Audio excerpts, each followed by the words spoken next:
Assalamualaikum warahmatullahi wabarakatuh. Halo teman-teman semuanya, apa kabar? Semoga kalian masih dalam kondisi yang sehat ya, dan tetap semangat untuk mengikuti perkuliahan secara online.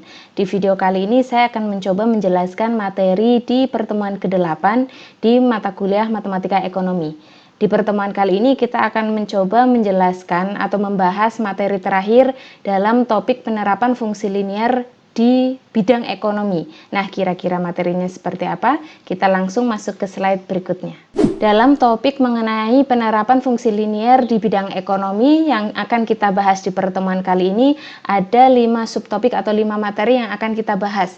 Yang pertama adalah tentang pendapatan disposable, yang kedua adalah fungsi pajak, yang ketiga adalah fungsi investasi, yang keempat adalah fungsi impor, dan yang kelima itu adalah tentang pendapatan nasional. Nah, kita langsung masuk ke subtopik yang pertama. Materi pertama yang akan kita bahas di pertemuan kali ini adalah tentang pendapatan disposable. Yang perlu teman-teman tahu bahwa pendapatan nasional itu merupakan penjumlahan total dari pendapatan semua sektor dalam suatu negara, yakni yang meliputi sektor rumah tangga atau sektor perorangan, sektor badan usaha, dan sektor pemerintahan.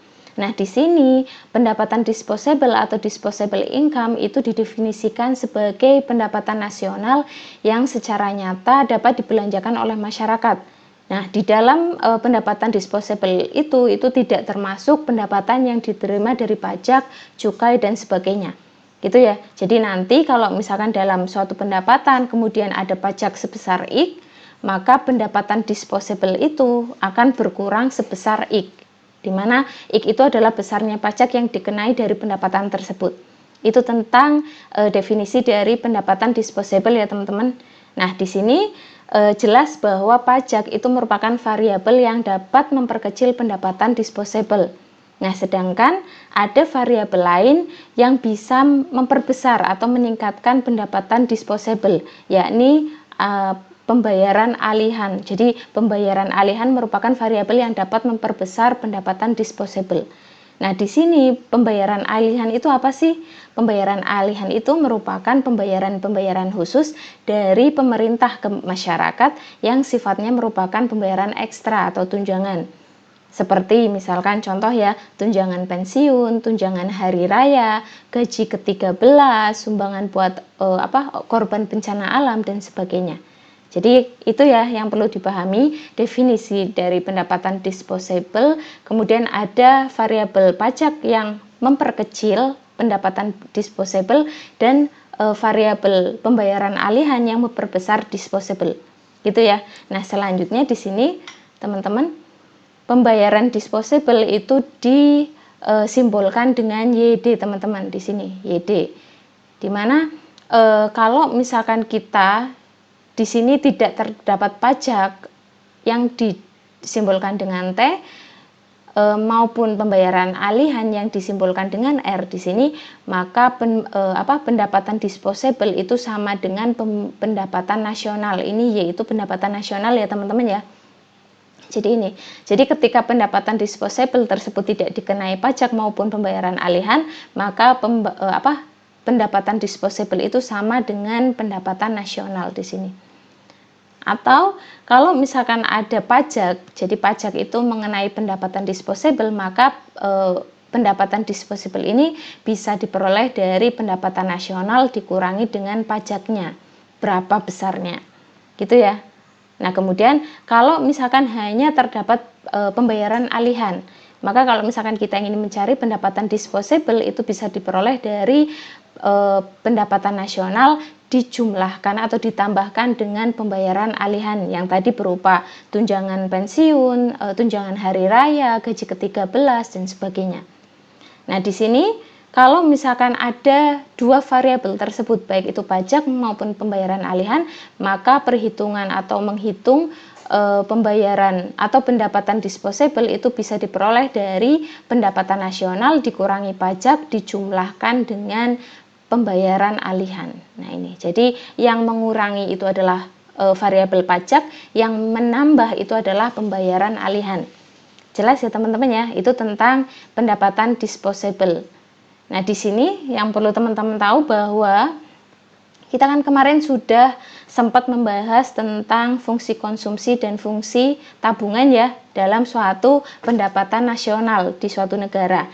Nah, di sini sebenarnya yang menjadi variabel bebas dalam persamaan fungsi yang kemarin, yakni fungsi konsumsi dan fungsi tabungan, itu bukan pendapatan nasional teman-teman yang sudah kita bahas di pertemuan kemarin, tetapi pendapatan disposable di sini. Maka rumusan fungsi konsumsi dan fungsi tabungan ini sebenarnya ya seperti ini di persamaan yang kelima ini teman-teman. Jadi fungsi konsumsi itu sama dengan fungsi konsumsi otonom ditambahkan dengan C kalikan dengan pendapatan disposable-nya. Kemudian fungsi dari tabungan atau saving itu sama dengan fungsi tabungan otonom ditambahkan dengan S dikalikan pendapatan disposable-nya. Nah, ini ternyata yang kemarin kita bahas di fungsi konsumsi maupun fungsi tabungan di suatu persamaan tentang pendapatan nasional itu ternyata bukan pendapatan nasional atau yang pure pendapatan nasional. Ternyata yang kemarin kita bahas itu adalah pendapatan disposable. Makanya di sini maka pendapatan disposable itu bisa diperoleh dari fungsi konsumsi atau besarnya konsumsi ditambahkan dengan besarnya tabungan. Nih. Maka, nah di sini kalau misalkan ada pajak ya teman-teman ya, ini dikenai pajak. Maka kalau misalkan tidak dikenai pajak seperti di persamaan yang ke-1 ini, kalau tidak dikenai pajak ataupun pembayaran ahlian, maka kan pendapatan disposable itu sama dengan pendapatan nasional. Makanya di persamaan yang ke-6 ini ya berarti sama seperti persamaan yang sudah kita bahas di pertemuan kemarin. Jadi ketika tidak ada pajak maupun pembayaran alihan, maka kan tidak terpengaruh ya teman-teman tadi, maka pendapatan disposable tadi kan sama dengan pendapatan nasional. Ini ya. Maka fungsi dari besarnya konsumsi ditambahkan dengan besarnya saving atau tabungan itu sama dengan pendapatan nasional atau sama dengan pendapatan disposable di sini. Karena di sini tidak ada pengaruh dari pajak maupun pembayaran alihan. Jelas ya, itu tentang pendapatan disposable. Nah, ini kita langsung masuk ke contoh yang pertama untuk lebih memperjelas pembahasan mengenai pendapatan disposable. Nah, di sini teman-teman bisa lihat ya bahwa fungsi konsumsi dari masyarakat suatu negara itu bisa dituliskan dalam persamaan C sama dengan 30 ditambah 0,8 YD. Ini sudah menggunakan pendapatan disposable lagi. Itu ya. Dimana jika pemerintah menerima dari masyarakat pembayaran pajak sebesar 16, berarti 16 itu adalah T-nya, nih ya, T-nya 16, dan pada tahun yang sama itu memberikan pada warganya pembayaran alihan atau R-nya di sini berarti R-nya itu adalah 6. Maka yang ditanyakan adalah berapa konsumsi nasional seandainya pendapatan nasional pada tahun tersebut sebesar 200. Jadi berapa konsumsi nasional, C-nya itu berapa jika Y-nya itu sebesar 200 teman-teman di sini. Dimana yang kedua soalnya adalah berapa pula tabungan nasional atau kita disuruh menghitung juga S-nya, saving-nya itu berapa. Nah, kita coba lihat di penyelesaiannya. Di sini saya sudah menampilkan pembahasannya juga ya. Jadi kita langsung membahas saja penyelesaiannya. Di sini saya sudah menuliskan yang diketahui ini adalah fungsi konsumsinya C sama dengan 30 plus 0,8 YD. Kemudian ini adalah pajaknya sebesar 16, kemudian pembayaran alihannya adalah 6. Kemudian ini adalah pendapatan nasional itu sebesar 200. Nah, terlebih dahulu karena kita kan tadi disuruh mencari berapa besarnya konsumsinya berapa. Kemudian savingnya berapa. Gitu ya. Nah, ini. Nah, di soal ini kan diketahui jika ternyata pendapatan nasional sebesar 200, ternyata ada variabel yang berpengaruh di pendapatan nasional, yakni pajak dan biaya peralihan. Maka langkah pertama yang perlu teman-teman lakukan adalah menghitung besarnya pendapatan disposable. Di mana karena ini ada variabel pajak dan variabel pembayaran alihan yang mempengaruhi, maka di sini pembayaran disposable atau pendapatan disposable itu bisa diperoleh dari pendapatan nasional dikurangi besarnya pajak ditambahkan dengan pembayaran alihannya, baik itu berupa uang tunjangan pensiun, tunjangan hari raya maupun dana untuk bencana alam gitu ya, gitu, atau gaji ke-13. Nah ini ya tinggal dikurangi saja, berarti 200 dikurangi besarnya pajak 16 ditambahkan biaya peralihannya itu adalah 6. Maka ternyata pendapatan disposable-nya atau pendapatan konsumsi dari masyarakatnya yang nyata ya itu sebesar 190 di sini. Nah, maka dari pendapatan disposable yang sudah kita dapatkan, kita bisa menggunakan rumus yang kelima di sini, di mana kalau kita menghitung konsumsi ini ya, konsumsi maka kan bisa diperoleh dari konsumsi ditambahkan dengan C kali pendapatan disposable, atau kita langsung masuk ke yang diketahui ini ya, dengan menggunakan fungsi konsumsi yang sudah diketahui di soal, yakni C sama dengan 30 plus 0,8 YD, maka pendapatan disposable atau YD yang sudah kita dapatkan tinggal kita substitusi ke sini teman-teman. Jadi 30 ditambah 0,8 dikalikan 190. Nah ini 0,8-nya kita kalikan 190 ditambahkan 30, maka ternyata diperoleh konsumsi dari negara tersebut sebesar 182. Jelas ya, gampang ya. Nah ini untuk menghitung konsumsi. Nah selanjutnya untuk menghitung saving atau biaya tabungan atau besarnya tabungan, kita bisa menggunakan persamaan yang kelima ini teman-teman. Jadi konsumsi ditambahkan saving sama dengan pendapatan disposable. Jadi kita menggunakan persamaan yang kelima ini. Jadi nah ini, maka ini ya, dari persamaan yang kelima di mana konsumsi ditambahkan saving itu sama dengan pendapatan disposable, maka kita bisa menghitung savingnya atau besarnya tabungan di negara tersebut itu adalah 190 dikurangi 182. 182 ini adalah konsumsinya tadi yang sudah kita dapatkan di yang pertama ini ya. Nah ternyata diketahui bahwa savingnya itu sebesar 8. Nah ini ya, jadi jelas ya, berarti dari contoh yang ke-1 ini, kalau pendapatan nasionalnya adalah sebesar 200 ini, maka bisa dipecah menjadi ini, konsumsinya sebesar 182 dan savingnya atau tabungannya itu sebesar 8, ketika pendapatan nasional ini dikenai pajak sebesar 16 ini ya, 16 dengan pembayaran alihannya adalah sebesar 6. Ini ya, gampang ya. Ini contoh yang pertama yang membahas mengenai pendapatan disposable. Silakan teman-teman bisa pelajari lagi.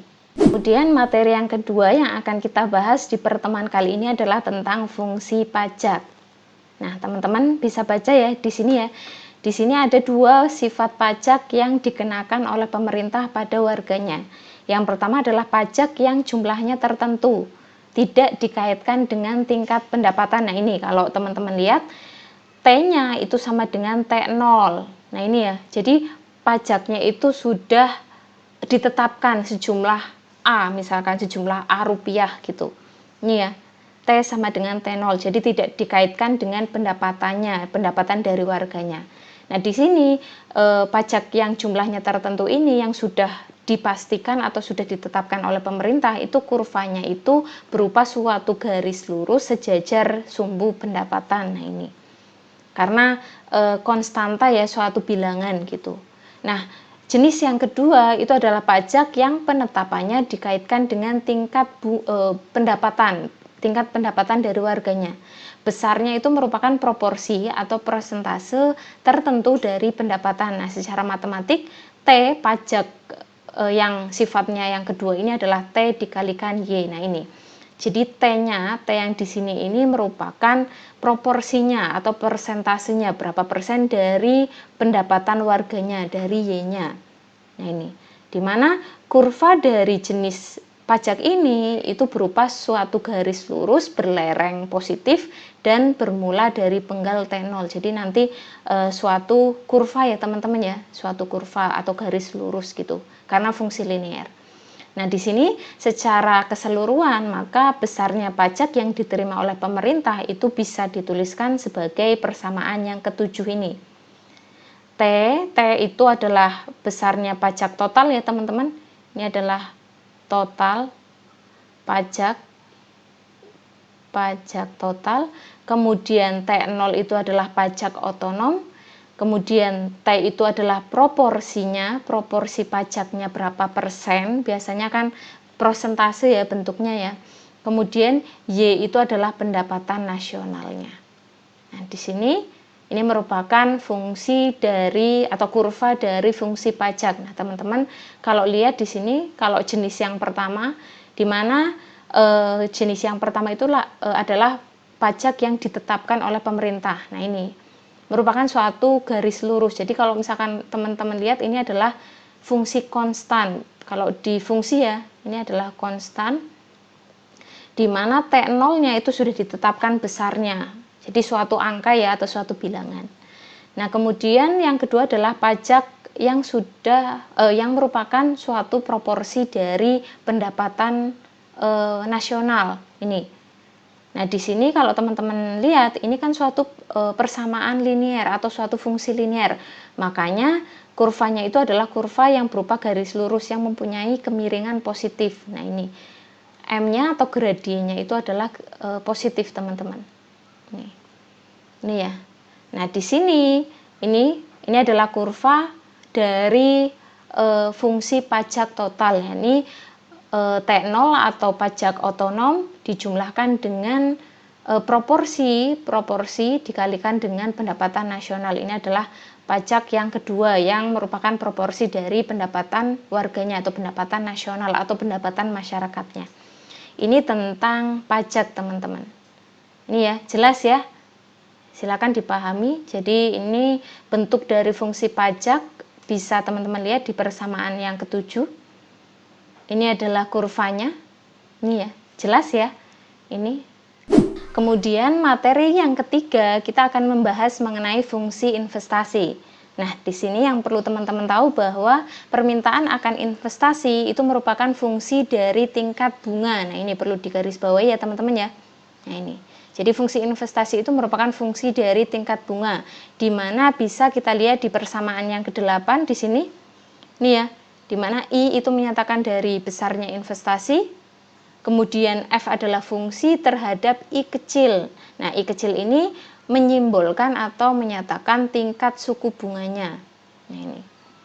Nah, ternyata besarnya investasi itu bisa diperoleh dari besarnya I0. I0 itu adalah investasi otonom dikurangi dengan P dikalikan I, di mana P itu adalah proporsi investasi terhadap tingkat suku bunga I, dan I-nya adalah besarnya tingkat suku bunganya. Ini ya. Nah, ini perhatikan persamaan ke-8 ini merupakan fungsi dari investasi. Nah, selanjutnya yang perlu teman-teman tahu bahwa I0 atau investasi otonom itu merupakan investasi yang tidak didasarkan pada prospek komersialisme, atau investasi ini itu lebih bertujuan untuk menyediakan fasilitas publik guna diberdayakan. Sebagai contoh adalah pembangunan sekolah, pembangunan jalan, jembatan, dan sebagainya. Itu ya, jadi lebih ke fasilitas publik gitu. Nah, di sini investasi itu biasanya dilakukan oleh pemerintah dan lembaga swasta yang mengharapkan prospek jangka panjang, di mana dalam prospek ini itu tidak dipengaruhi oleh pendapatan maupun tingkat bunganya, gitu ya. Nah, selanjutnya dari persamaan ke-8 ini teman-teman kan bisa lihat ya, jika hubungan antara investasi dengan tingkat suku bunga itu kan berbanding terbalik. Ya, ini ya, berbanding terbaliknya itu dilihat dari ini operasinya. Nah, ini kan negatif ya. Artinya bahwa jika tingkat suku bunga rendah, maka investasinya tinggi. Sebaliknya kalau tingkat suku bunganya tinggi, maka investasinya berkurang. Nah, sebagai gambaran, kalau misalkan tingkat suku bunga tinggi, otomatis orang itu kan tidak akan berpikiran untuk berinvestasi di bentuknya adalah instrumen. Jadi kalau di keuangan itu namanya instrumen. Gitu ya, di suatu bentuk instrumen tertentu. Tetapi kan biasanya masyarakat itu lebih senang kalau mereka kalau punya uang banyak ya, itu lebih menyimpan uangnya dalam bentuk tabungan atau deposito di suatu bank. Kenapa? Karena kan tingkat bunganya tinggi gitu. Jadi untungnya atau imbal hasil ketika dia menabung atau berdeposito itu lebih tinggi daripada ketika dia berinvestasi dalam bentuk saham ataupun obligasi dan sebagainya. Itu ya, itu ketika tingkat suku bunga tinggi, maka investasinya ya berkurang gitu. Nah, selanjutnya tingkat suku bunga rendah itu kan berhubungan atau bersinggungan itu dengan kredit. Jadi kalau tingkat suku bunga rendah otomatis kan akan membuat calon pengusaha itu lebih ingin berinvestasi, lebih ingin meminjam uang, kemudian memperlebar usahanya dengan berinvestasi. Makanya kalau tingkat bunga rendah, itu kan calon pengusaha itu meminjam uang ya lebih banyak untuk dia berinvestasi atau berusaha gitu. Makanya itu ketika tingkat bunga rendah, maka investasi itu akan tinggi atau lebih banyak. Itu tentang hubungan antara tingkat investasi dengan tingkat suku bunga. Nah ini ya, ini definisinya. Nah selanjutnya untuk memperjelas kita akan melihat contoh yang kedua di sini. Di contoh yang kedua ini diketahui jika permintaan akan investasi itu ditunjukkan oleh persamaan I sama dengan 250 dikurangi 500I. Nah, yang ditanyakan di soal ini adalah berapa besar investasi jika tingkat bunganya adalah 12% dan 30%. Nah, kita coba lihat kira-kira dari 12% dan 30% itu tingkat atau besarnya investasi itu besar yang mana atau lebih tinggi yang mana. Nah, ini kita lihat langsung ke penyelesaian contohnya. Ini saya sudah menuliskan fungsi dari investasinya adalah 250 dikurangi 500i dengan tingkat suku bunga pertama adalah 12%, tingkat suku bunga yang kedua adalah 30%. Nah, ini untuk tingkat bunga yang pertama yang 12% atau 0,12 kita tinggal substitusi saja ke persamaan dari fungsi investasinya teman-teman, menggantikan i di sini. Nah, ternyata ketika tingkat bunganya adalah 12% atau 0,12 itu besarnya investasi itu sebesar 90 nih, teman-teman. Nah, kemudian untuk tingkat bunga yang 30% atau 0,30 kita substitusi saja ke fungsi investasinya di sini. Masukkan ke sini ya, menggantikan i. Ini ternyata besarnya investasi itu sebesar atau sebanyak 100. Nah, ini ya. Nah, ternyata teman-teman bisa lihat kalau di tingkat bunga 12%, besar investasinya adalah 90, kemudian untuk tingkat bunganya 30%, ternyata investasinya adalah 100. Tidak mengikuti teori yang ada ya, bahwa tingkat bunga tinggi investasi rendah atau tingkat bunga rendah investasi tinggi. Nah, kenapa? Karena perhatikan di sini ini adalah investasi otonomnya teman-teman. Nah, ini proporsinya. Nah, ini proporsi dari investasi terhadap tingkat bunganya itu 500 lebih tinggi dari investasi otonomnya teman-teman. Ini yang menyebabkan ternyata dengan tingkat bunga yang kecil investasinya pun kecil. Karena apa? Karena ini proporsi dari investasinya itu lebih tinggi daripada investasi otonom yang diketahui di persamaan fungsi investasi yang ada di soal ini. Gitu ya. Nah, ini. Tapi secara teori benar bahwa kalau bunga kecil investasi tinggi, sebaliknya kalau bunga besar investasi rendah atau kecil gitu. Itu ya, itu tentang fungsi investasi. Nah, ini bisa kita lihat ini adalah kurva dari fungsi investasi. Ini ya. Nah, ini teman-teman bisa lihat lah ya. Ini adalah fungsi dari investasinya. Ini adalah tingkat bunganya tadi ketika dia 30%, ternyata ini investasinya adalah 100, kemudian ketika bunganya adalah 12%, ternyata besar investasinya adalah sekian, 90 ya kalau di sini ya, 90.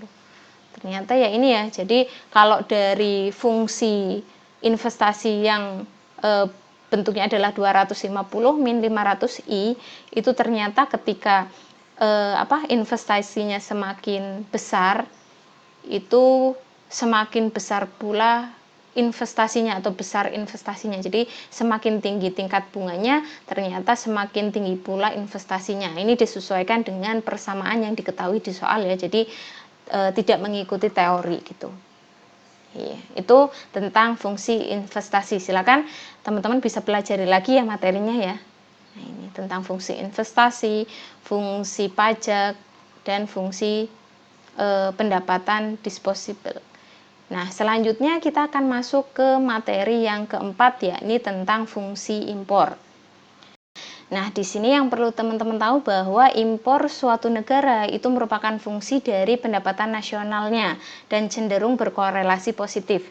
Di mana kalau semakin besar pendapatan nasional suatu negara, otomatis kan kebutuhan untuk mencukupi atau mencukupi konsumsi terhadap barang-barang dari luar negeri itu kan semakin tinggi. Sehingga menyebabkan negara tersebut itu memasukkan atau mengimpor barang-barang dari luar negeri itu juga semakin tinggi. Jadi itu ya, jadi semakin banyak atau semakin tinggi pendapatan nasional, maka semakin besar pula impor yang dilakukan. Nah, di sini bisa teman-teman lihat bahwa fungsi impor itu dituliskan dalam persamaan yang ke-9, di mana M itu menyatakan besarnya impor, ini ya, M itu besarnya impornya, kemudian M0 itu menyatakan impor otonom, kemudian M kecil ini merupakan marginal propensity to import atau MPI yang bisa diperoleh dari delta M dibagi delta Y atau besarnya impor total atau banyaknya impor dibagi dengan besarnya pendapatan nasional. Jadi besar total impor dibagi dengan total pendapatan nasionalnya.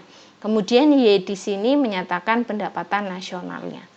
Ini ya, jadi ini adalah persamaan yang menggambarkan fungsi impornya gitu. Nah, selanjutnya untuk memahamkan kita tentang fungsi impor, ini ada contoh yang ketiga.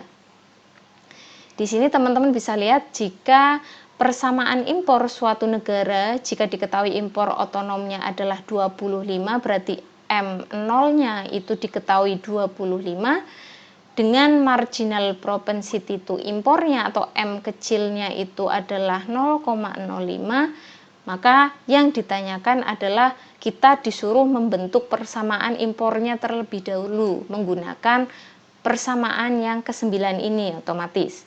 Yang kedua ditanyakan adalah berapa nilai impor jika pendapatannya adalah 600 atau pendapatan nasionalnya adalah 600.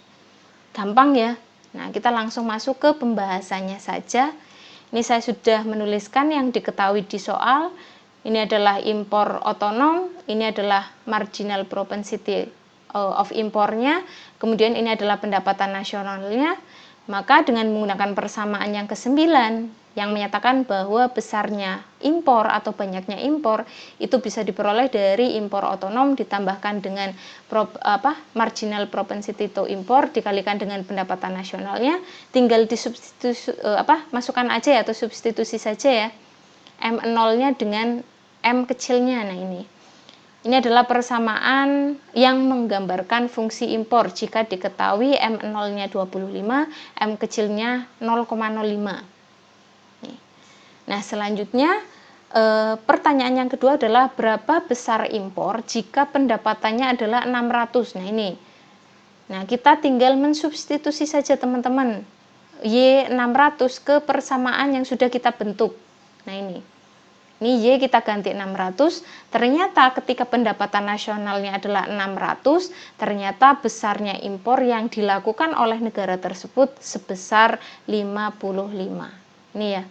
Nah, ini ya gampang ya, jadi kita hanya mengaplikasikan persamaan yang ke-9 mengenai fungsi impor yang kita bahas di topik ini. Nah, ini ya. Nah, ini silakan teman-teman bahas lagi. Nah, ini ternyata kita juga bisa menggambarkan kurva dari fungsi impor yang ada di contoh yang ketiga ini. Nah, ini ternyata juga suatu fungsi linier yang merupakan, ini yang menggambarkan kurvanya itu memiliki kemiringan yang positif ya. Nah, ini bisa dilihat ininya positif nih teman-teman. Ini adalah gradiennya atau kemiringan. Kalau kita bahas tentang fungsi linear ya, kita kan kenal gradien atau kemiringan. Nah, ini ternyata kemiringannya 25. Nah, ini kurva yang menyatakan fungsi impor ketika diketahui impor otonom 25 dengan marginal propensity of impornya itu adalah 0,05. Ya, silakan teman-teman bisa lihat lagi. Gampang ya? Gampang sekali. Nah, kalau sudah jelas mengenai fungsi impor, kita masuk ke materi terakhir atau materi kelima di pertemuan kali ini, yakni tentang pendapatan nasional. Di sini saya sudah menuliskan ya, silakan teman-teman bisa baca sendiri. Dari berbagai definisi yang sudah kita pelajari mengenai apa itu pendapatan nasional, ternyata ada definisi lain tentang pendapatan nasional, yakni merupakan jumlah nilai barang dan jasa yang dihasilkan oleh suatu negara dalam jangka waktu tertentu. Nah, di sini nanti kita akan mempelajari 3 pendekatan yang bisa digunakan untuk menghitung pendapatan nasional. Yang pertama adalah pendekatan pendapatan, yang kedua adalah pendekatan produksi, dan yang ketiga adalah pendekatan pengeluaran. Nah, kalau pendekatan produksi itu pendapatan nasionalnya itu dihitung dengan menjumlahkan produksi seluruh sektor dalam lapangan usaha dalam kegiatan produksinya. Jadi hanya di produksinya saja ya, itu dijumlahkan semua sektornya, produksi sektornya di semua sektor, baik itu rumah tangga, usaha maupun pemerintahan. Nah, yang kedua dalam pendekatan pendapatan, itu pendapatan nasional dihitung dengan jalan menghitung semua pendapatan dari masing-masing pendapatan faktor-faktor produksi, diantaranya adalah sewa, modal, tenaga kerja, kewirausahaan, dan sebagainya. Jadi kalau dengan melakukan pendekatan pendapatan itu, pendapatan nasional itu dihitung dengan menjumlahkan semua pendapatan dari semua sektor produksi, baik itu biaya sewanya, berapa modalnya, berapa tenaga kerja yang digunakan, kemudian kewirausahanya seperti apa gitu. Itu pendekatan pendapatan. Kemudian pendekatan pengeluaran itu pendapatan nasional itu dihitung dengan menjumlahkan pengeluaran yang dilakukan oleh seluruh sektor di dalam suatu negara. Jadi semua pengeluarannya itu dihitung, dijumlahkan itu untuk mencari berapa pendapatan nasionalnya. Jadi itu 3 pendekatan ya. Nah, selanjutnya sektor-sektor perekonomian yang dimaksud yang kita tadi bicarakan itu adalah sektor rumah tangga, sektor badan usaha atau sektor pemerintahan, dan sektor perdagangan dengan luar negeri. Dimana bisa teman-teman lihat ya, kalau pengeluaran di sektor rumah tangga itu dicerminkan dengan konsumsinya, berapa besar konsumsi yang dilakukan oleh masyarakat atau C-nya yang sudah kita hitung yang di bab sebelumnya ya, kita membahas tentang fungsi konsumsi. Kemudian yang kedua, pengeluaran sektor badan usaha itu dicerminkan oleh investasi teman-teman, investasi yang dilakukan oleh pemerintah ataupun perusahaan. Nah, kita sudah membahasnya ya, disimbolkan dengan I, kita sudah membahasnya di materi sebelumnya. Nah, yang ketiga, pengeluaran sektor pemerintah dicerminkan oleh pengeluaran pemerintahan atau disimbolkan dengan G. Dan yang keempat, pengeluaran sektor perdagangan dengan luar negeri itu tercermin dari selisih antara ekspor dengan impornya.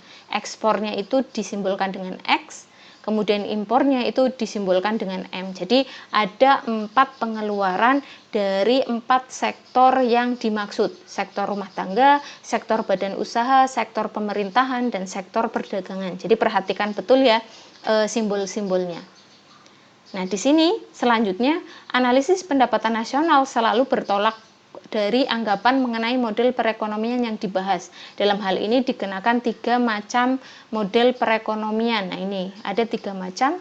Yang pertama adalah model perekonomian sederhana, di mana di sini dianggap bahwa perekonomian itu hanya terdiri dari dua sektor. Jadi tergantung ya, yang sederhana itu hanya terbentuk dari dua sektor. Yang pertama adalah sektor rumah tangga, yang kedua adalah sektor badan usaha. Nah, yang kedua adalah model perekonomian tertutup, di mana dalam model perekonomian ini itu dibangun atau terdiri dari tiga sektor, yakni sektor rumah tangga, sektor badan usaha, dan ketambahan sektor pemerintah. Itu ya, jadi itu model perekonomian tertutup, ada tiga sektor. Yang ketiga, model perekonomian terbuka, di mana dalam model ini itu ada 4 sektor yang membentuk, yakni sektor rumah tangga, sektor badan usaha, sektor pemerintah, dan yang keempat adalah sektor perdagangan dengan luar negeri yang sudah kita bahas yang tadi ya. Ini ya 4 sektor, C, I, G, X dikurangi M. Kalau yang sederhana berarti hanya ada C dan I, karena sektor rumah tangga yang disimbolkan dengan konsumsinya ya, dengan sektor badan usaha itu kan berhubungan dengan investasi. Kemudian untuk yang perekonomian tertutup berarti antara C, I, dan G, yakni konsumsi masyarakat, kemudian investasi pemerintah atau perusahaan, kemudian ada ketambahan G, yakni pengeluaran pemerintahan. Sedangkan untuk yang model perekonomian terbuka, jadi semuanya komplit.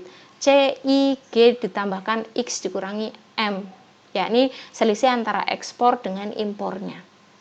Itu ya, itu model perekonomian yang kita bahas. Nah, selanjutnya kita akan menentukan besar pendapatan nasional. Nah, ini besarnya pendapatan nasional itu tergantung sektor yang membentuk. Tadi kan sudah kita bahas ada tiga model perekonomian ya, ada sederhana, tertutup, dan terbuka. Nah, ini untuk yang perekonomian sederhana yang terbentuk dari dua sektor, maka pendapatan nasional itu merupakan penjumlahan dari konsumsi ditambahkan dengan investasi pemerintah maupun perusahaan. Jelas ya. Kemudian untuk model perekonomian tertutup, yakni ada 3 sektor, maka pendapatan nasional itu bisa diperoleh dari penjumlahan antara konsumsi, investasi, dan pengeluaran pemerintah atau G. Ini ya.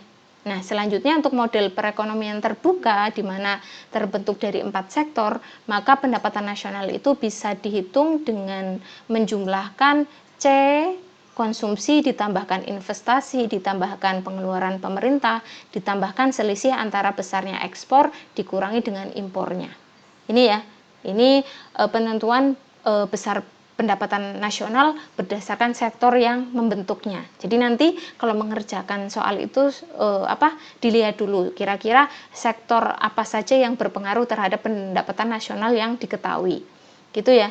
Nah, ini ada catatan beberapa variabel dalam kesamaan pendapatan nasional di atas dapat berupa konstanta. Nah, ini persamaan di persamaan 10, 11, 12 ini baik itu konsumsi, investasi, pengeluaran pemerintah, kemudian selisih antara ekspor dan impor itu bisa berupa suatu bilangan atau suatu konstanta yang disebut dengan variabel eksogen di sini. Jadi kalau misalkan bentuknya konstanta atau suatu bilangan kan kalau kita menghitung pendapatan nasional kan gampang ya, tinggal menjumlahkan saja semuanya. Tetapi ada lain ternyata persamaan yang 10, 11, 12 ini baik itu fungsi konsumsinya, fungsi investasinya, atau pengeluaran pemerintahnya, atau fungsi impor maupun ekspornya itu bisa berupa suatu fungsi teman-teman, atau berbentuk variabel endogen di sini. Jadi suatu fungsi ya terhadap sesuatu gitu. Nah, maka ini nanti perhitungan dari pendapatan nasionalnya itu tergantung pada data yang tersedia atau yang diketahui. Jadi yaitu tergantung dari apa yang diketahui di soal nanti.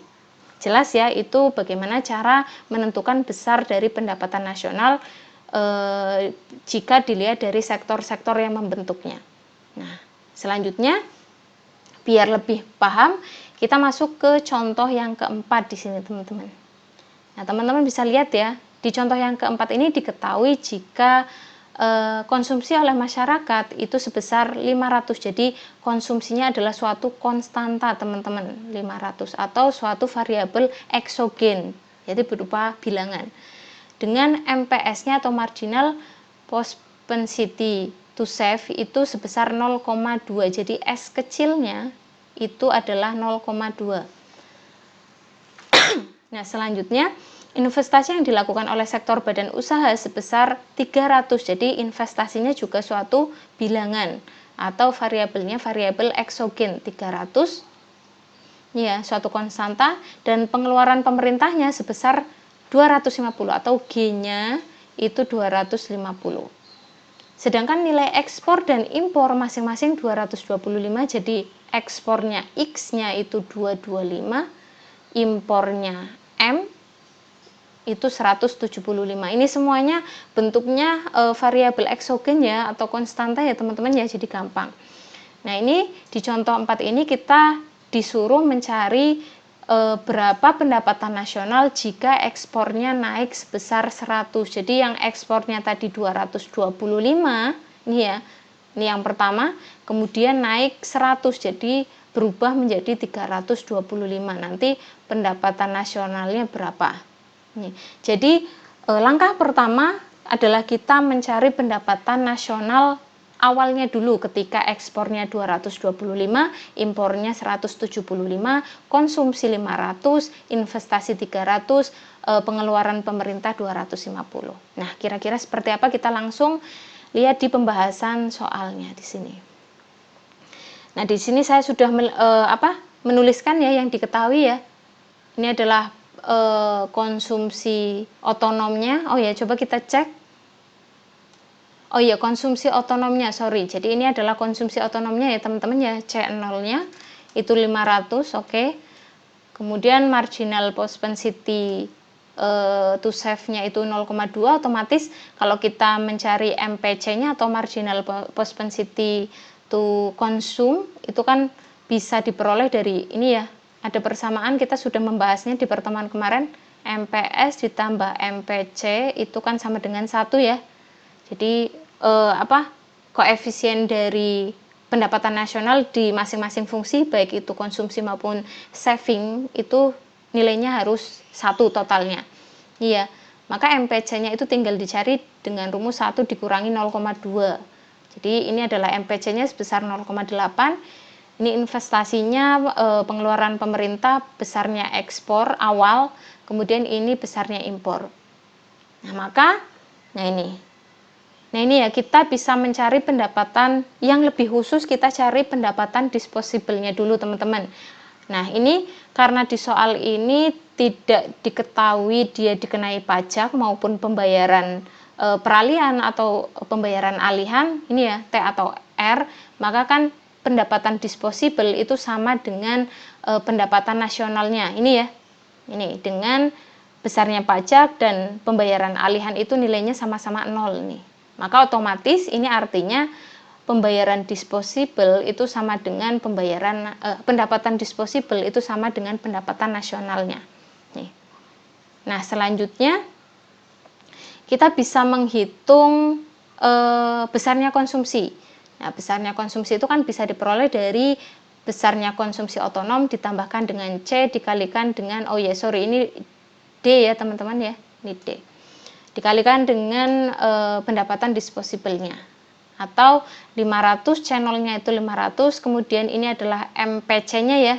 Ini MPC itu sama dengan C kecil ya teman-teman ya, jadi jangan bingung. Nih. Itu berarti dimasukkan aja ke persamaan konsumsinya, berarti 500 ditambahkan 0,8 pendapatan disposable. Nah, ini karena pendapatan disposable sama dengan pendapatan nasional, kita juga bisa menuliskan seperti ini. Jadi 500 ditambahkan 0,8Y, ini adalah fungsi dari konsumsinya. Ini fungsi konsumsinya. Nah, selanjutnya, nah ini. Karena dari soal ini kan diketahui fungsi konsumsinya, ternyata kita ada konsumsinya sebesar sekian. Ini konsumsi otonomnya ya, otomatis kita bisa nyari konsumsi totalnya. Kemudian ada fungsi investasinya, besarnya investasi, ada besarnya pengeluaran pemerintah, ada besarnya ekspor, ada besarnya impor. Otomatis kan teman-teman bisa menyimpulkan ya bahwa di contoh keempat ini maka perhitungan pendapatan nasional itu dipengaruhi oleh 4 sektor, yakni sektor rumah tangga, sektor badan usaha, sektor pemerintahan, dan sektor perdagangan antara pemerintah dengan luar negeri gitu ya. Jadi ada 4 sektor. Maka untuk mencari besarnya pendapatan nasional kita menggunakan rumus yang ke berapa ini? Yang ke-12 teman-teman ya ini. Iya. Nah, ini kita tuliskan seperti ini. Iya. Berarti pendapatan nasional itu sama dengan konsumsi ditambah investasi ditambah pengeluaran pemerintah ditambah selisih antara ekspor dengan impornya. Nah, ini adalah fungsi konsumsinya teman-teman. Ini fungsi konsumsinya kan suatu fungsi ya atau persamaan 500 ditambah 0,8Y. Ini adalah besarnya investasi sebesar 300, ini pengeluaran pemerintah sebesar 250, ini adalah besarnya ekspor awal ya teman-teman 225, ini besarnya impor. Nah, ini kan ada variabel Y di sini. Ini tinggal di kumpulkan dengan Y yang di ruas kiri, kita pindah berarti ini 0,8 ke ruas kiri ya. Mengurangi Y yang di sini, berarti 1 kurangi 0,8Y, maka 0,2Y, tinggal ini dijumlahkan 500 tambah 300 tambah 250 ditambah 225 kurangi 125, ternyata didapatkan 1100. Nah, ternyata pendapatan nasional untuk di sini untuk contoh soal yang keempat ini di mana pendapatan nasional ini dipengaruhi oleh 4 faktor, yakni C, I, G, dan X, dan M. Ini adalah sebesar ini teman-teman, 5.500. Ini ya. Nah, ini untuk menjawab pertanyaan yang pertama di contoh yang keempat ini. Nah, pertanyaan yang kedua adalah berapa pendapatan nasional jika ekspornya itu naik 100. Jadi yang tadinya 225, ini ya, yang tadinya 225 itu menjadi 325, naik 100. Nah, ini. Maka ya ini tinggal diubah aja ya di ekspornya ya di sini ya. Jadi pendapatan nasionalnya itu tinggal dimasukkan aja ini fungsi dari konsumsinya, ini investasinya masih sama, kemudian ini pengeluaran pemerintahnya juga masih sama 250. Nah, ini ekspornya berubah, yang tadinya kan 225 ya, ini jadi 325. Nah, ini tinggal dioperasikan, ternyata besarnya pendapatan nasional ketika ekspornya naik itu menjadi 6.000. Ya, ini menjadi 6.000. Jadi ternyata benar ya, ketika pendapatan nasional naik ternyata ekspornya juga naik gitu ya. Atau ketika ekspornya naik sebesar 100 ternyata pendapatan nasionalnya itu naik sebesar 500. Nah, ini itu pengaruh dari ekspor terhadap pendapatan nasional. Sudah jelas ya untuk contoh yang keempat. Silakan teman-teman pelajari lagi. Nah, selanjutnya kita bisa lihat dari contoh yang keempat ini, kita bisa menghitung angka pengganda. Angka pengganda kita sudah bahas di pertemuan kemarin ya, di mana angka pengganda itu kan bisa kita peroleh dari 1/MPS atau 1/MPC gitu ya. Nah, di sini MPS-nya adalah 0,2, maka angka penggandanya berarti 1 dibagi 0,2, yakni sebesar 5. Nah, ini bisa kita lihat ini di sini. Kesimpulannya ini ya, cukup mudah menghitungnya sebab variabel-variabel yang diketahui di contoh yang keempat ini selain fungsi konsumsi, fungsi konsumsinya kan berupa variabel endogen ya teman-teman, karena berupa fungsi, ini fungsi terhadap Y di sini. Nah, variabel selain konsumsi yakni variabel investasi, kemudian pengeluaran pemerintah, ekspor impor itu kan berupa konstanta, makanya kita gampang sekali menghitungnya, tinggal ditambah dikurangi gitu ya. Nah, ini tetapi nanti kita bisa mencari ketika akan lebih rumit ketika masing-masing dari variabel yang membentuk pendapatan nasional atau yang digunakan untuk menghitung pendapatan nasional itu merupakan variabel endogen atau yang berupa suatu persamaan, teman-teman. Nah, di sini kita masuk ke materi selanjutnya. Ini jika dimiliki data di mana pertama ini adalah fungsi konsumsinya adalah fungsi yang berupa variabel endogen. Ini ya, suatu persamaan ya teman-teman, yang terbentuk dari konsumsi otonom ditambahkan dengan MPC-nya dikalikan dengan pendapatan disposable-nya. Kemudian yang kedua, diketahui jika investasinya itu sama dengan investasi otonom, pendapatannya sama pengeluaran pemerintah sama dengan pengeluaran pemerintah yang otonom, kemudian ekspornya sama dengan ekspor otonom, di mana nilai dari ketiganya itu merupakan suatu konstanta atau variabelnya adalah variabel eksogen. Nah, yang ketiga diketahui jika ini fungsi pajaknya itu merupakan suatu fungsi atau variabel endogen, suatu persamaan, teman-teman. T0 ditambahkan T kali Y. Kemudian ini pembayaran alihannya itu juga suatu variabel endogen. Kemudian ini juga fungsi dari impornya. Impornya ternyata juga suatu persamaan atau berupa variabel endogen, teman-teman. Ini kan berarti kebanyakan yang diketahui di sini itu merupakan suatu persamaan atau berupa variabel endogen. Maka nanti pendapatan nasional yang terbentuk dari 4 sektor di sini, ini ya, maka kita substitusi saja. Ini adalah persamaan dari fungsi konsumsinya. Ini ya, ini persamaan dari fungsi konsumsinya. Kemudian ini nanti persamaan, ini ditambahkan dikurangi pajaknya karena ini dipengaruhi oleh pajak dan pendapatan pengeluaran alihan ya. Ini adalah ditambahkan dengan pengeluaran alihan, kemudian ini adalah investasinya ditambahkan dengan pengeluaran pemerintah, ditambahkan ekspor dikurangi dengan impornya. Nah, ini. Jadi ini menggunakan persamaan dari pendapatan nasional dari 4 sektor. Ini ya, konsumsi dikurangi dengan pajak, ditambahkan dengan pengeluaran alihan, ditambahkan dengan investasi, ditambahkan dengan pengeluaran pemerintah, ditambahkan dengan selisih antara ekspor dan impornya, di mana ini impornya berupa variabel endogen. Ini ya. Nanti dari persamaan ini kita kumpulkan yang memiliki variabel Y di sini, yang mempunyai variabel Y. Ini ya, dari sini. Jadi yang ruas kanan ini kita pindahkan ke ruas kiri. Jadi dikumpulkan yang ada Y-nya gitu. Nah, ini. Nah, nanti diperoleh Y pendapatan nasional ini dikalikan dengan 1 kurangi C. C ini adalah MPC ya, teman-teman. Kemudian MPC dikalikan dengan MPT pajaknya, MPP pajak, kemudian C dikalikan dengan R. R itu adalah R berarti alihan ya, pengeluaran alihan ditambahkan dengan ini marginal propensity dari impornya, M-nya. Ini. Ternyata ini diperoleh dengan menjumlahkan ini C0, ini berarti konsumsi otonom ditambahkan dengan C kalikan pajak otonom, ditambahkan C kalikan pengeluaran alihan, ditambah dengan investasi otonom, kemudian ini pengeluaran pemerintah yang otonom, ditambah dengan ini apa berarti ekspor otonom, dikurangi dengan impor otonom. Ini ya. Ini jadi harus paham betul simbol-simbolnya ya teman-teman ya.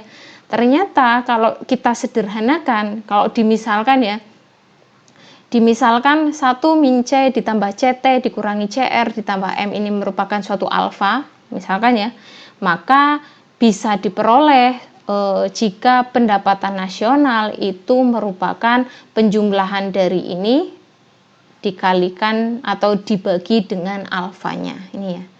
Ini ya, jadi gampang ya ini pendapatan nasional ketika sektor-sektor yang membentuknya itu variabelnya itu adalah variabel endogen. Nah, selanjutnya, nah ini angka pengganda secara umum ini ya, angka penggandanya dari pendapatan nasional itu sendiri itu kan berarti 1 per alfanya teman-teman. Ini ya, ini atau alfa yang jadi multipliernya, yang mengalikan gitu. K-nya itu kan berarti 1 per alfa, di mana alfanya itu kan ini ya dari yang kita sederhanakan tadi gitu. 1 kurangi C tambah CT dikurangi CR ditambah M. Nah ini, dimana ini sudah saya tuliskan juga C apa, T apa, R apa, M apa gitu ya. Ini silakan teman-teman bisa baca sendiri.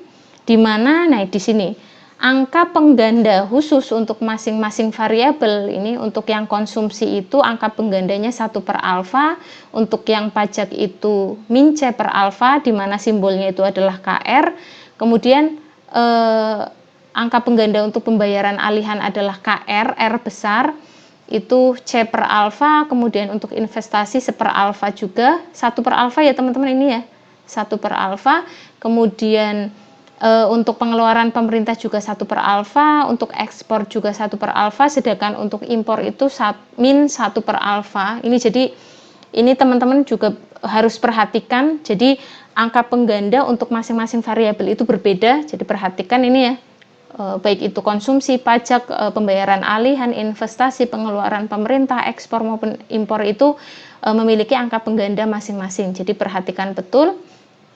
Nah nanti di sini, oh iya, ya ini. Jadi nanti disesuaikan ya teman-teman ya. Ini adalah angka pengganda untuk masing-masing variabel, di mana nanti pendapatan nasionalnya itu nanti dicari berdasarkan angka pengganda dari yang diketahui, dari variabel yang diketahui. Nah ini. Nah untuk lebih jelasnya kita masuk ke contoh yang kelima di sini. Teman-teman bisa lihat di contoh yang kelima ini diketahui persamaan konsumsinya adalah 1.500 plus 0,75 dari pendapatan disposable, kemudian investasinya sebesar 200, berarti investasi dan pengeluaran pemerintah itu berupa konstanta ya teman-teman ya. Ini konstanta, I-nya itu 2000, kemudian G-nya itu 1000. Pajak yang diterima dan pembayaran alihan yang dilakukan itu merupakan variabel endogen. Nah ini berupa suatu persamaan atau fungsi ya terhadap Y di sini. Kemudian nilai ekspornya adalah variabel eksogen atau suatu konstanta sebesar 1.250. Impornya juga berupa variabel endogen atau suatu persamaan, di mana impornya itu sama dengan 700 ditambah 0,10 Y. Nah, yang ditanyakan adalah kita dihitung pendapatan nasional yang terbentuk dari keseluruhan variabel yang diketahui di contoh ini. Yang kedua, nah ini kita disuruh pula menghitung berapa besar konsumsinya, berapa savingnya atau tabungannya, berapa besar pajaknya, berapa biaya peralihannya, kemudian biaya impornya berapa. Kemudian ini berapa pendapatan nasional yang baru seandainya pemerintah menaikkan pengeluarannya menjadi sama dengan nilai ekspornya. Nah ini. Jadi 3 pertanyaan di contoh yang kelima ini. Kita coba lihat pembahasannya teman-teman. Nah ini saya sudah menuliskan yang diketahui seperti di contoh-contoh soal yang sebelumnya ya. Pasti saya menuliskan yang diketahui. Fungsi konsumsinya, fungsi konsumsi, fungsi pajak, fungsi pembayaran alihan, fungsi impor, ternyata bentuknya suatu variabel endogen atau suatu persamaan. Kemudian besarnya investasi, pengeluaran pemerintah, dan besarnya ekspor itu berupa konstanta atau variabel eksogen. Nah ini sudah saya tuliskan.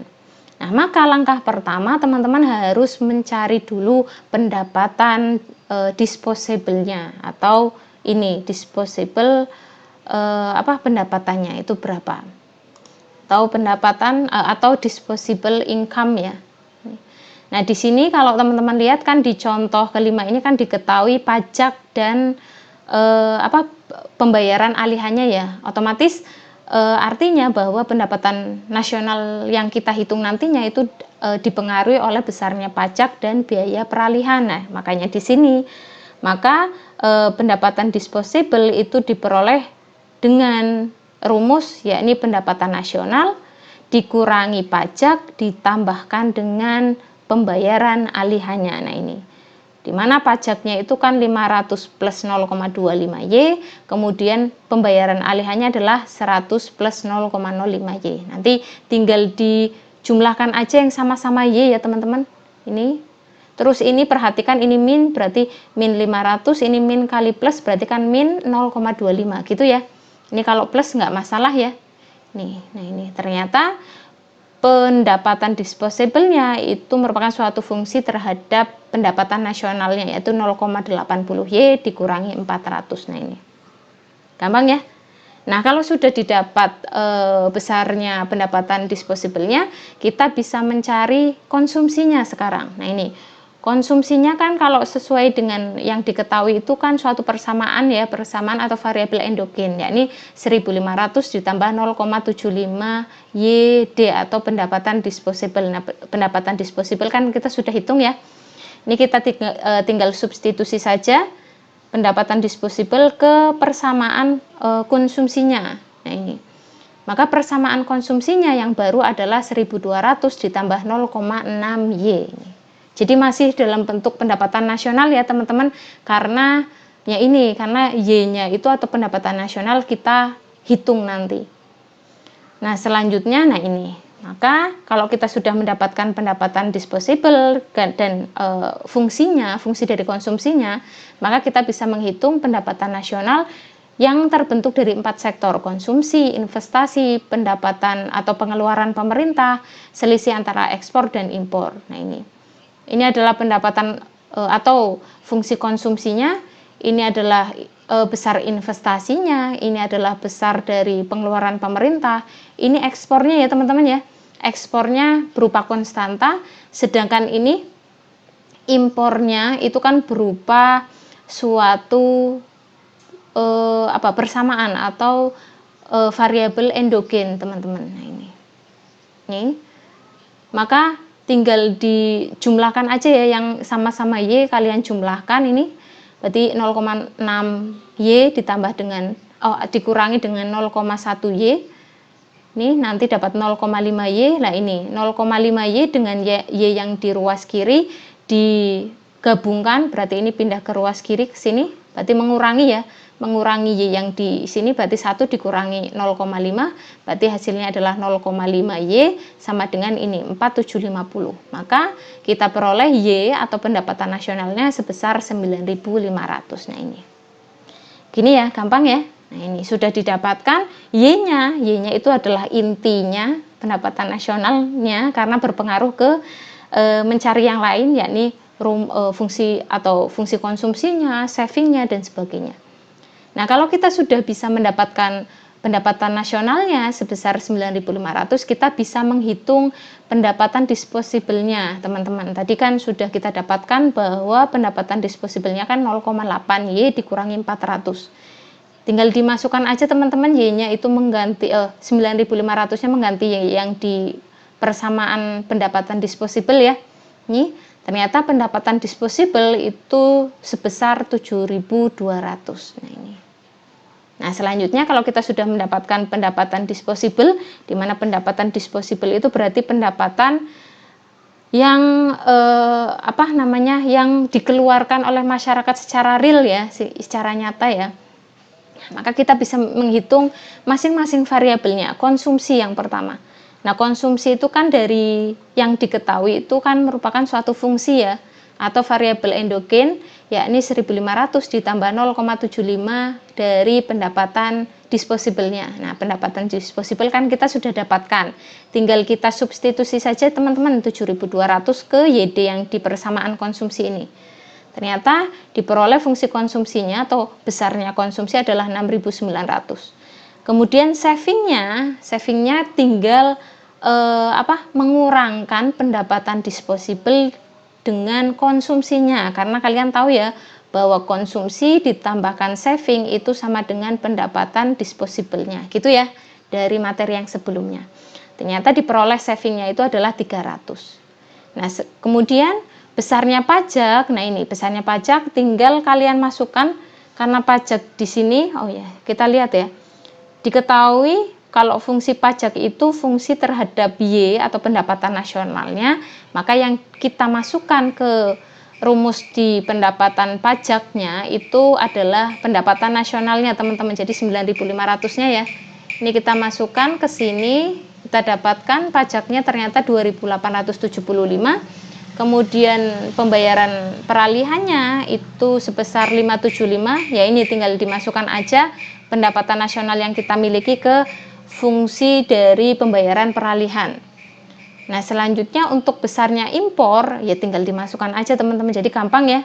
Jadi intinya adalah kita nyari dulu pendapatan disposable-nya. Kemudian yang diketahui selanjutnya ternyata konsumsinya, kita bisa mencari fungsi konsumsinya ketika pendapatan disposable sudah diketahui. Nah, dari fungsi konsumsi yang sudah kita dapatkan, kita bisa lanjut untuk mendapatkan besarnya pendapatan nasional. Nah, dari pendapatan nasional itu kan kita sudah bisa menghitung masing-masing variabel yang diketahui gitu ya, yang ditanyakan di soal. Nah, ini sudah kita dapatkan semua variabel yang diketahui ya, yang kita suruh cari. Nah, kalau sudah, kita masuk ke pertanyaan selanjutnya, yakni kalau pengeluaran pemerintah itu dinaikkan sama dengan nilai ekspornya. Nah, di soal itu ekspornya kan diketahui sebesar 1.250 ya teman-teman ya. Nah, sedangkan pengeluaran pemerintah G-nya itu kan sebesar 1.000 teman-teman. Nah, ini saya tuliskan. Jadi G-nya yang tadinya itu 1.000 itu dinaikkan sama seperti pengeluaran nilai ekspornya, yakni sebesar 1.250 teman-teman. Nah, langkah yang awal yang kita lakukan untuk mencari besarnya pendapatan terbaru itu adalah nyari alfanya. Nah, ini alfanya itu diperoleh dari 1 dikurangi C. Nah, teman-teman perhatikan, nilai C itu kan nilai dari margin propensity of consume. Nah, berarti dia itu berada di rumus yang konsum. Nah, di rumus fungsi konsumsi. Jadi ini adalah C-nya teman-teman yang ada di fungsi atau persamaan konsumsi. Ini C sebesar 0,75. Nah, selanjutnya C. Kemudian T. T itu adalah marginal propensity to tax. Jadi yang ada di fungsi pajak. Jadi perhatikan koefisien yang ada di pendapatan nasional di fungsi pajak, berarti yang ini teman-teman 0,25-nya. Sedangkan R-nya itu kan marginal propensity to transfer yang ada di pembayaran alihan sebesar 0,05. Nah, nanti dimasuk kemudian M-nya itu kan yang ada di impornya ya. Ini fungsi impornya. Jadi dimasukkan aja ini ya. T-nya 0,25, C-nya 0,75, R-nya 0,05, kemudian M-nya 0,10, maka diperoleh alfanya adalah 0,5. Maka dari alfa yang sudah kita hitung, kita bisa menghitung angka penggandanya. Nah, di sini karena yang berubah adalah pengeluaran pemerintah, maka angka pengganda dari variabel pengeluaran pemerintah sesuai dengan ini ya. Ini mana ini? Maka kan 1 per alfa ya teman-teman. Jadi ya berarti 1 dibagi alfa atau 1 dibagi 0,5. Maka angka pengganda untuk variabel pengeluaran pemerintah sebesar 2 ini. Jadi 1 dibagi setengah jadi 2.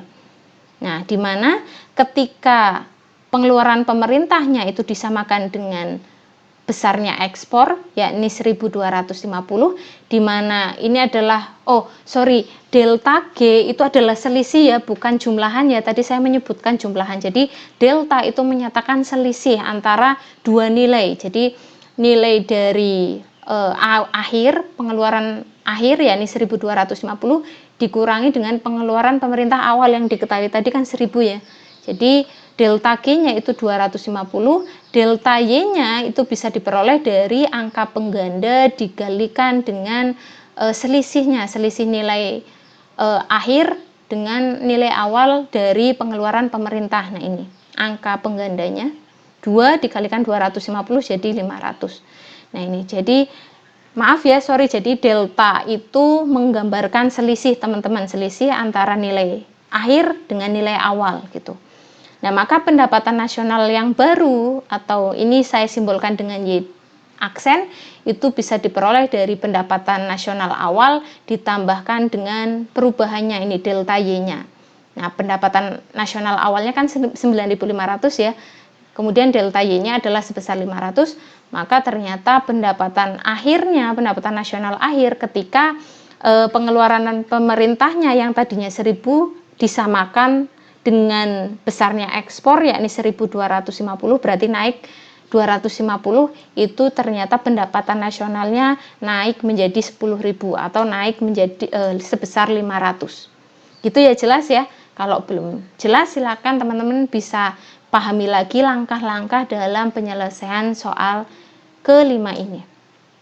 Jadi ini contoh yang kelima itu ketika kalian menemui atau kita menemui variabel-variabel untuk mencari atau membentuk pendapatan nasional itu berupa variabel endogen atau berupa persamaan atau suatu fungsi terhadap Y atau YD, baik terhadap pendapatan nasional maupun pendapatan disposable-nya. Itu jelas ya. Nah, kalau sudah jelas, ini ada soal latihan, ada 4, sorry. Ini ada 4 soal latihan. Seperti biasa, silakan teman-teman diskusikan dengan teman satu kelompoknya. Nanti ditulis yang rapi ya, ditulis nama kelompoknya juga siapa. Nanti teman-teman silakan dikumpulkan di folder yang saya bikinkan di pertemuan yang ke-8 ini di e-learning. Nah, kalau misalkan dalam pengerjaannya teman-teman masih bingung, silakan teman-teman bisa tanya ke saya. Gitu aja ya untuk pertemuan kali ini, saya cukupkan. Silakan kalau masih ada topik yang bingung atau materi yang bingung di pertemuan kali ini atau di 2 pertemuan yang sebelumnya yang sudah kita membahas mengenai fungsi atau penerapan dari fungsi linear terhadap teori ekonomi, silakan kalau masih bingung bisa ditanyakan ke saya. Kita nanti diskusi. Gitu saja ya, saya akhiri. Semoga materi yang saya sampaikan di pertemuan kali ini bermanfaat untuk teman-teman semua. Wassalamualaikum warahmatullahi wabarakatuh.